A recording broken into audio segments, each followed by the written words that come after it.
What's happening, everybody? On today's show, we're going to talk with Connor O'Gara of Saturday Down South. We'll find out what is the deal with punishments for rushing the field. Are we really going to take away home games? We'll talk about that and recap some of the spring action. Locked on SEC starts right now. Are Locked On SEC, your daily podcast on the Southeastern Conference. Part of the Locked On Podcast Network, your team every day.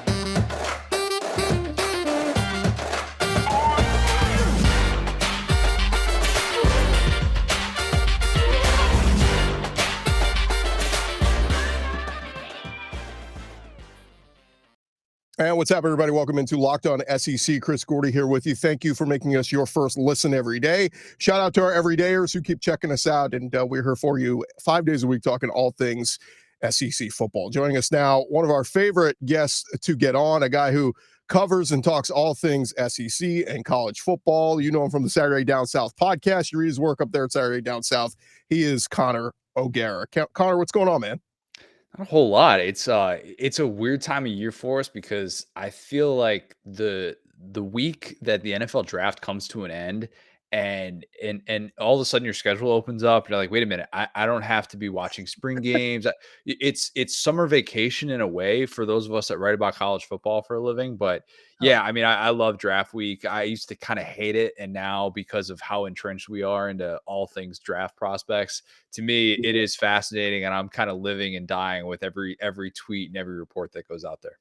And it's a weird year. I mean, we're so used to the SEC dominating the first round. Like typically, like what, half the first round is SEC guys. So like we know that's going to happen. But this one's just been so fascinating because we've got 3 of the 4 top quarterbacks are all from the SEC. Bryce Young, who wreaked havoc on the conference, and then 2 guys in Will Levis and Anthony Richardson who were like pretty good, but like I don't think took the SEC by storm by any means. So like it is kind of a weird moment for SEC fans because like it's funny, every Florida fan I've talked to in recent weeks, they're like, yeah, good luck to Richardson, man. Like they liked him, but they're like, we didn't see this. You know, Dan Orlovsky's telling me like he's the greatest prospect ever, and I'm like, dude, did you watch any Florida games last year? What's the point of playing football? Seriously, what's the point of playing football? Let's just have them work out. Let's not have Joe Milton play football this year. Who cares that he got benched twice at 2 different Power 5 programs? Let's just have him line up in a gym, wear shorts, go through exercises, have him throw from on his butt, which you know you're going to do when you're in the NFL constantly because that's, that's a thing that everybody needs to know how to do. Throw from your knees, actually. That's really good. You're going to be in a lot of situations where you need to do that and hit somebody 45 yards downfield. Love that. What are we doing? What the hell are we doing? Anthony Richardson was 11th in the SEC in quarterback rating. He should have been benched during the Florida State game wherein he went like, what was it, like 2 hours of real time in which he couldn't complete a pass? Right. He doesn't even know who he is as a quarterback yet. And we have people that are like, you have to take him as the first overall pick in the draft. I was reading The Ringer. The Ringer had him as the number 1 quarterback prospect in the draft. I'm like, since when does it just not matter if you're good at football? Like what it's maddening to watch the conversation, but it is a fascinating draft for the SEC. There's a very good chance in which the SEC is going to become the second conference to ever have 3 quarterbacks drafted in round 1. If Hendon Hooker comes off the board in round 1 as well, they'd become the first conference to ever have 4 quarterbacks taken in the first round, which feels like it's very much on the table. And the fascinating thing about it is probably the guy who was when healthy was the best player in the SEC this year could go anywhere from 2 to like 32 in Jalen Carter. Like we have no idea, some NFL teams, there's rumors that the whole incident with the car crash, like some say that dinged him, some say it didn't, but like, it's so crazy when I look at these mock drafts, I see Jalen Carter go 4th overall, and then I see him drop to like 24th. I'm like, they have no idea where Jalen Carter's going. He's not getting out of the top 10. He's not getting out of. I don't think he will. I think the Drew Rosenhaus not visiting with any teams outside of the top 10 decision, I think that's a sign of an agent who knows his client is a very rare specimen. That is what Jalen Carter is. Good at football, confirmed, Jalen Carter. And despite all the things that have happened pre-draft with him and a process that has certainly not helped him, and it has dinged his stock, and I think understandably so, because, you see my helmet here. I'm a Bears fan. When all that stuff is going down, even before the pro day, my brother and I were kind of texting. We're like, yeah, I don't know that you can go with Jalen Carter at 1 overall. And then the Bears end up trading that number 1 overall pick and with the Panthers and the way that it unfolds. But yeah, it is fascinating because it seems like for all that we've seen with some of these guys, they are so polarizing. And even though we're even getting talk about, the odds for Will Levis to go number 1 because of some Reddit posts that changed the entire betting market. Like, it is a bananas week. It is a head on a swivel week through and through. One more draft thought, and then I have a lot of SEC stuff I want to get to you with. Outside of Bryce Young, who's the one SEC player you feel like is just can't miss in this draft? It's a great question because I think you can miss on Jalen Carter. I do. Nolan Smith is the guy, though. Nolan Smith is the guy that I'm like, how is he gonna fail in the NFL, man? I like you talk about kids that are wired the exact way you would want a leader of your team, a leader of your defense to be wired. That's Nolan Smith. All of the physical things, the boxes that you hope that guy checks. I mean, it's not just that he ran a ridiculous, what was it, a 4.39 at the combine. And you see his teammates that are freaking out in that video. I think it was Brooks Austin who had that video. And you realize people love him. And this dude is a different kind of cat. And you saw that when he was on the field. I mean, he really exploded the latter half of his junior season in 2021. And I thought, surely he's going to go to the NFL after this year. It's a former number 1 overall recruit. But man, I just look at him in today's day and age in the NFL with what he can do rushing off the edge. I know he's a little bit smaller for that position, but I just think that's a guy that you bet on. You say kind of regardless of scheme, let him go play. And I feel like he has such a high floor compared to so many of these other guys at the top. Yeah, and probably not exactly the same as Nakobe Dean, but like I felt that way about Nakobe Dean a year ago. I was like, can't miss, take him. He's going to be a stud. He was a stud, like really good. Like, just like we get so wrapped up in like potential and upside and all this. What do we know? We know Bryce Young was a badass college quarterback. We hope he's a badass NFL quarterback. To me, like Nolan Smith is just a clear cut. Like, you can't miss with that guy. If he's a bust, I will be shocked, to put it lightly. One more real quick on the draft. Where do you think Hendon goes? Do you think he gets into the back end of the first? I just finished writing a column about like the 3 places that I want to see him end up. And I have a mock draft that'll be out Wednesday morning, SaturdayDownSouth.com, that I do with Adam Spencer every single year. And I had him mocked at 20 to the Seahawks. That's where I want to see him end up. And I do think there's a chance. And I'm not necessarily one of those people that is saying like, oh, you're an idiot if you don't draft him in the first round. I think some of the concerns are totally legitimate. I had him on the podcast last Friday, and one of the things that we talked about was obviously all the criticism with the age and how there's just not a prototype for that guy. ESPN had the note. It was like there have been like 3 quarterbacks 25 or older who've been drafted before the 6th round, and none of them were any of them to write home about. And so there's just not that prototype. And then it's the fact that he comes from a very college friendly offense that a lot of people have skepticism about at the next level. But I still look at all the things that he did to learn that offense, to master that offense, and say, okay, well, he can learn another scheme. It doesn't mean that he can't succeed in another scheme. But I do think it's going to take the right fit. And I hope he goes to a situation wherein that's the plan for him to be the guy next year. And that's a situation that could open up for him. So I'd love to see him go to Seattle. I think that would make a lot of sense with Pete Carroll. The way that the Geno Smith contract breaks down, it's essentially a 1-year deal that they're working with him. And I think that would make a ton of sense, and would love to see maybe the Minnesota Vikings. Even as a Bears fan, it kind of pains me to say that, but Kirk Cousins essentially on a 1-year deal as well, get to work with Kevin O'Connell, Justin Jefferson, oh, by the way, and have a lot of favorable pieces around you. But yeah, I think that he could sneak into the first round, but nothing's going to surprise me. And I think there's a chance that he could slip into the 2nd or even the 3rd. It's just about getting to the right place. And by the way, like I've had him on the podcast a few times as well.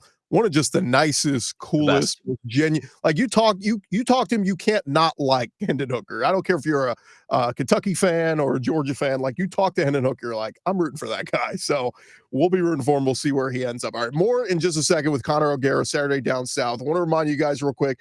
This episode is presented to you by our friends over at Built Bar. If you're looking for a delicious snack, but you don't want all the sugar and calories, You need the best tasting protein bar ever, and Built has got you covered. Of course, you know the deal. It's covered in 100% real chocolate, all the great macros that you love, all of them packed with 17 grams of protein, perfect for a post-workout thing or just a midday snack.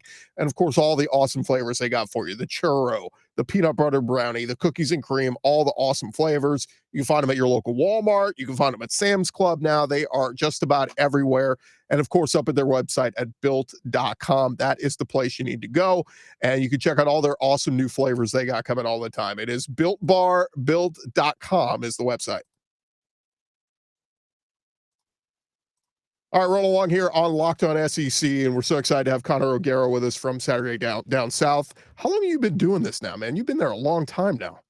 Longest tenured employee, not to brag or anything. Yeah, this is I've been there since 2015. So this will be my ninth season with our company, which is just crazy. Time is a flat circle. And then, I started off doing Tradition, which is our Saturday Traditions, our Big Ten site. And for the first 2 years I was with our company, I did that exclusively and then moved over to the SEC side, doing mostly SEC things starting in 2017. But yeah, this will be my set. Yeah, I just wrapped up year number 6 doing SEC things. And yeah, no signs of slowing down anytime soon. I always love when we can pull in people from other like that grew up in a different conference, but like fall in love with the SEC. And then once you're hooked, you're hooked. You can't get away. So I just always love those things, and always enjoy seeing you at SEC Media Days every year. And hopefully, look, Nashville this year, we're hoping for some karaoke. All right, that's got to happen this year. So I'm a little intimidated by the thought of that. I'm going to be honest. I tried to talk T-Bob.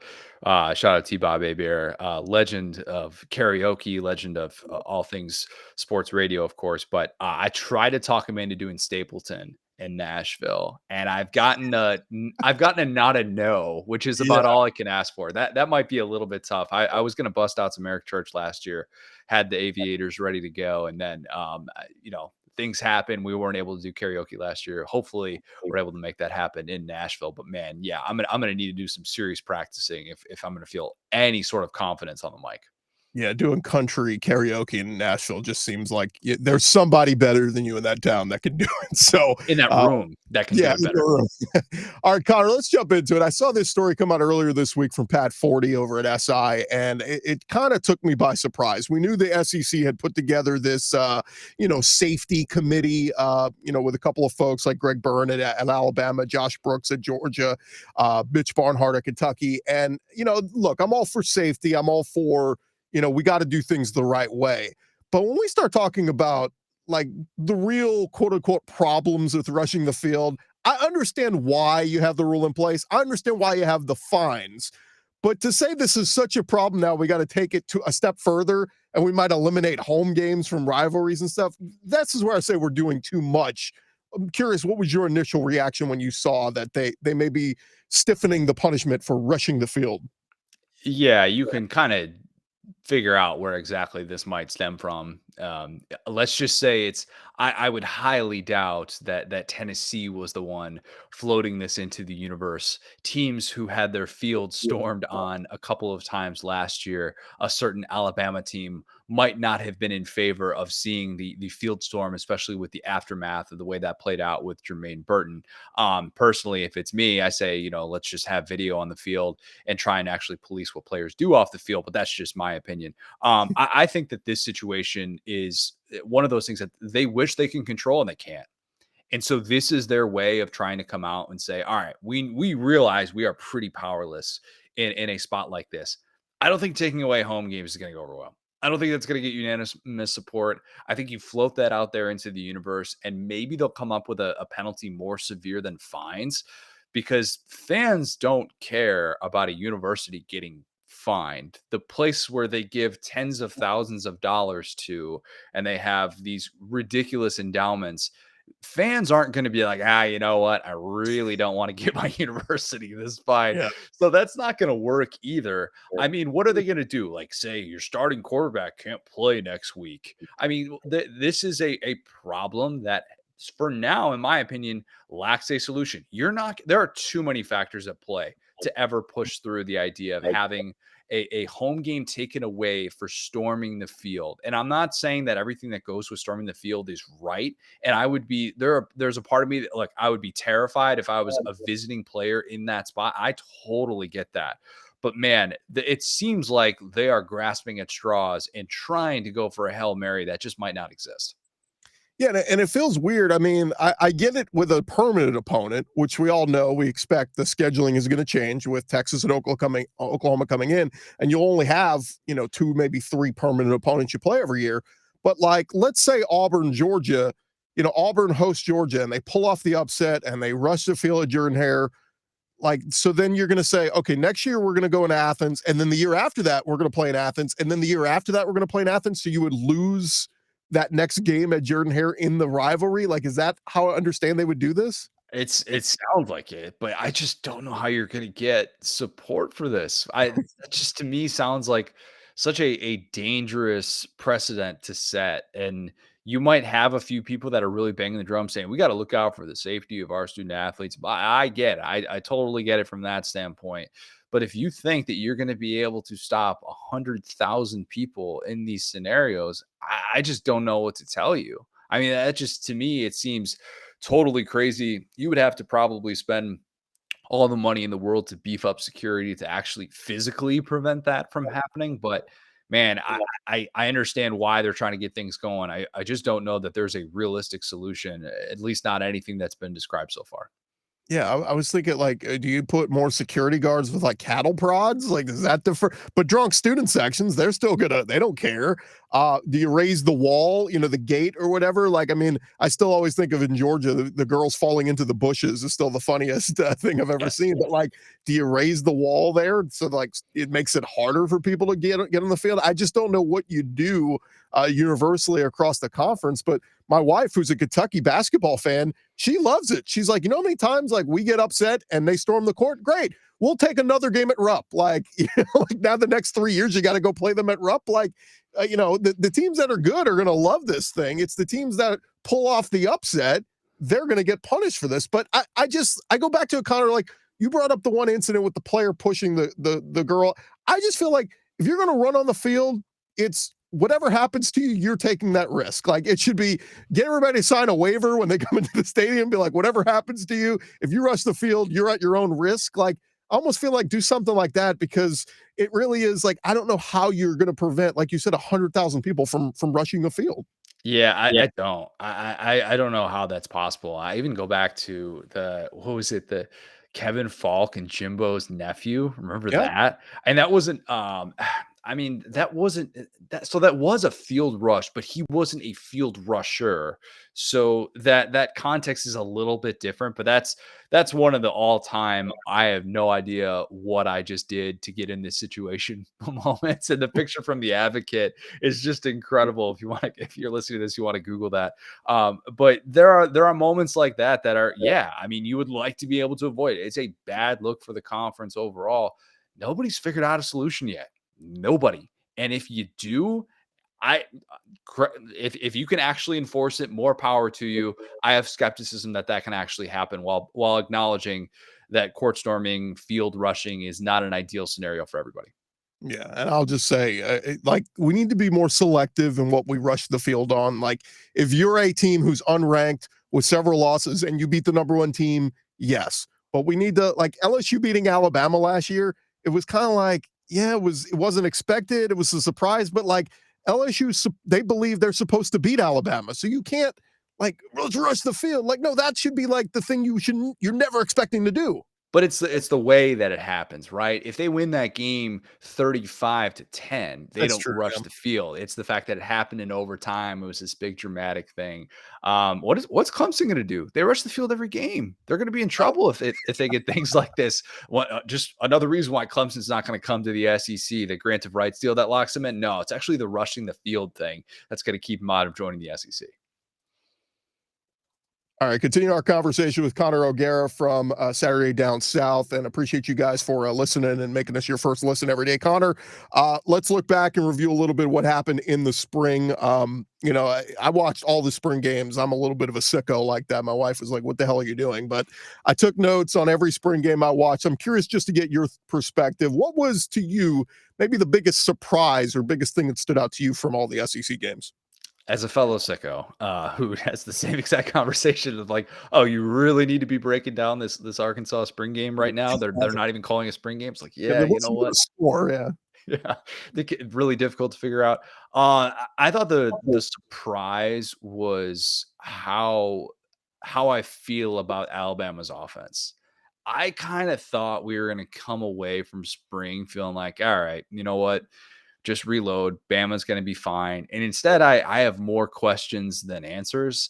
And I don't want to do the overreacting thing and say Bama's going 7-5 or anything like that. They're probably going to figure out the quarterback position at some point. But I was surprised to feel like Bama was sitting there still without a clear guy emerged as the starting quarterback, with a new offensive coordinator, without that true go-to receiver who has emerged yet. I know Bama fans hope that it's Malik Benson. He looked great in the final minute of that spring game and not really much else. But you're kind of looking at the roster going, what's the redeeming thing? Because yes, they've won a national championship with Jake Coker. And yes, they won a national championship with Greg McElroy. They had Derrick Henry on that 2015 team. They had Mark Ingram on that 2009 team. They had world-class defenses on those teams. Maybe this Bama team is going to be a world-class defense. Maybe this secondary, which looked ridiculously good in the spring game, is going to be the calling card for them. But I was surprised at how much I felt like Alabama's offense is still really a work in progress. And I thought I would at least feel better about the direction that they're going in what looks like a rebuilding year from that standpoint.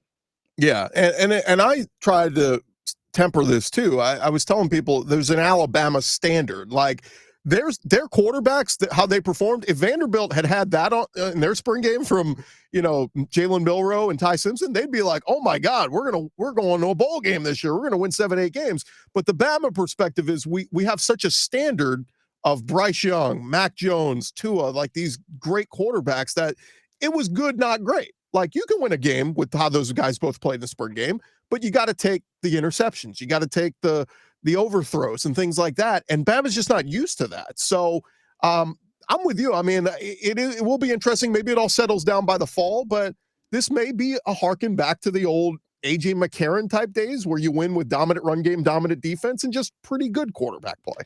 I think even Auburn would have taken some of those some of those spring game throws after what we saw. 5 completed passes in that one. See, that was a sickos committee special watching that spring game.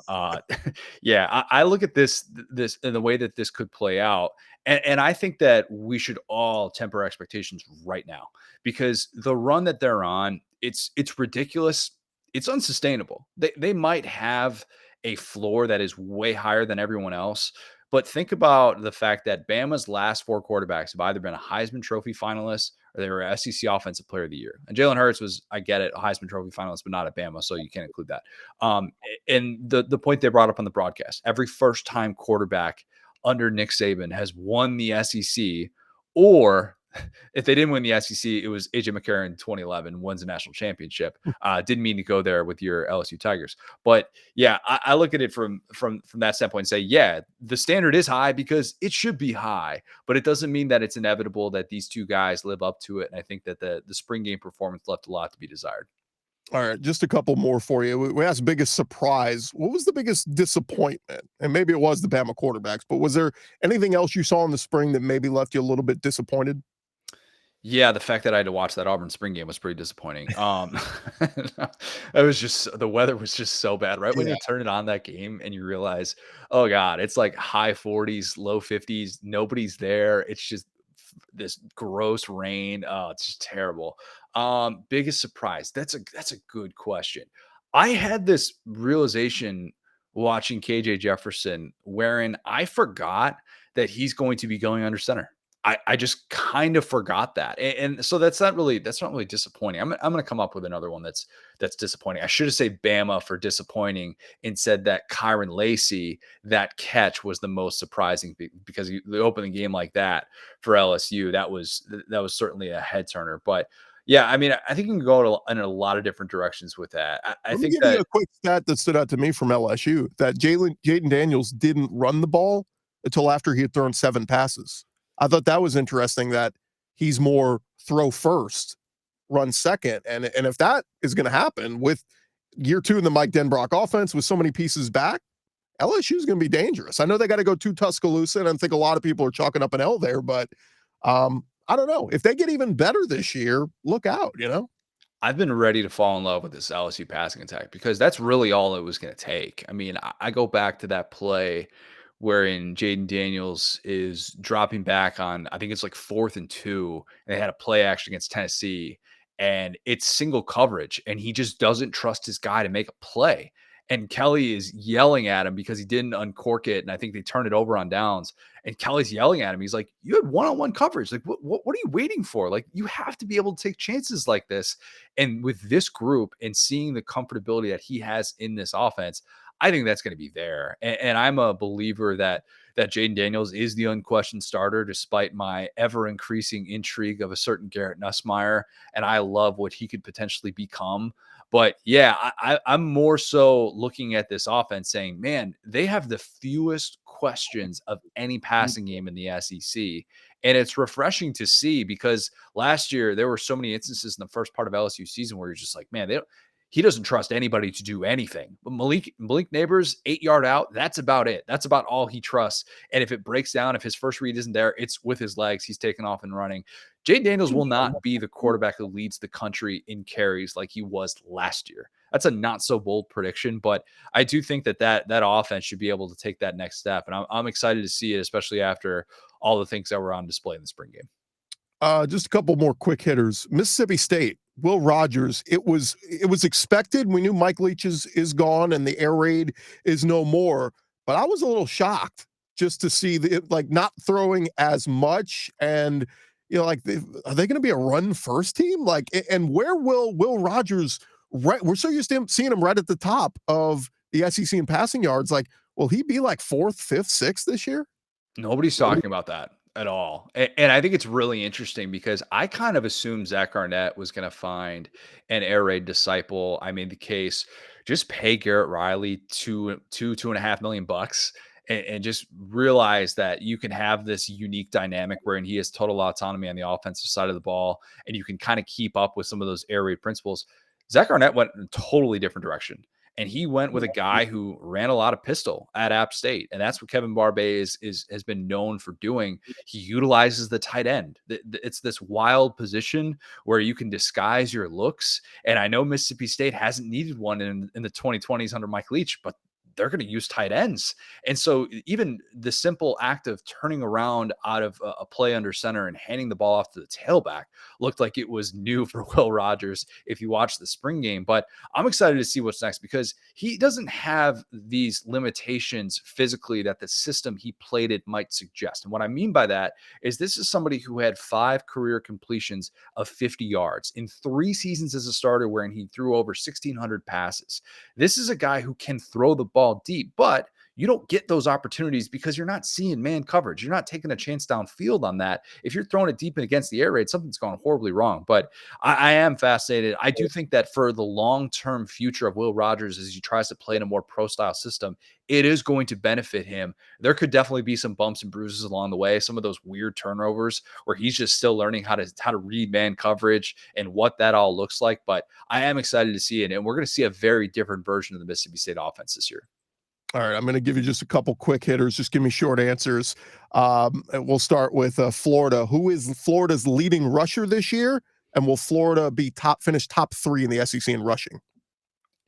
Florida's leading rusher better be Trevor Etienne. If Trevor Etienne doesn't start getting 15 to 18 carries a game, I will riot. I will be very upset. They should have one of the best rushing attacks in the SEC with Montrell Johnson, who Billy Napier brought over from Louisiana. But I do think that Trevor Etienne has all SEC upside. He's got a little bit of the Devon A-chain in him. I absolutely love his game. I hope that they feed the rock to him a ton. Who will be Ole Miss's starting quarterback? I'm going to stick with Spencer Sanders, despite all the spring talk about Jackson Dart's improvement. One turnover in the spring. I've talked to people that are like, yeah, internally, they are really high on what he has done with this increased competition. There's just something there that's missing for me with Jackson Dart. I don't like how overconfident he is. I think he crosses that line a little bit too much for a guy who hasn't shown enough yet at this level. So I'll stick with Spencer Sanders just because of the pedigree. I thought he looked great in the spring game. I thought learning this offense was going to be his biggest question mark. But yeah, I realized that my initial prediction is probably not looking quite as good. Joe Milton overthrowing his receiver less than 10 times this year? More. Come on, man. More. I thought you were going to say like in the month of September. I think he's fixed it though, right? Fix and Like clear overthrow. Like he had no chance to even catch that. how about on throws that travel at least 50 yards? How about that? Yeah. That seems a little bit more fair. Joe's still got so much mustard on that fastball, man. Like I'm really interested in seeing if he can make those steps. I talked to Alex Golish about this a couple of months ago, and they just rave about his improvements and what he's done. And they actually said in the Vandy game, not the Clemson games, where they kind of figured out he's learned to play within the system. Can he learn to play within the system? Hold off a certain Nico Iamaleava. Crush the pronunciation on that one. That's going to be the big question in Knoxville. Yeah, I worked on it for months, and I It's think I hard. almost got it. Last one for you. Carson Beck for Heisman, a safe pick? One of my favorite picks. One of my favorites. I own all the Carson Beck stock. I am not selling. I will buy more if somebody's He was selling so to me. good in the spring game. Like, how can he not be like?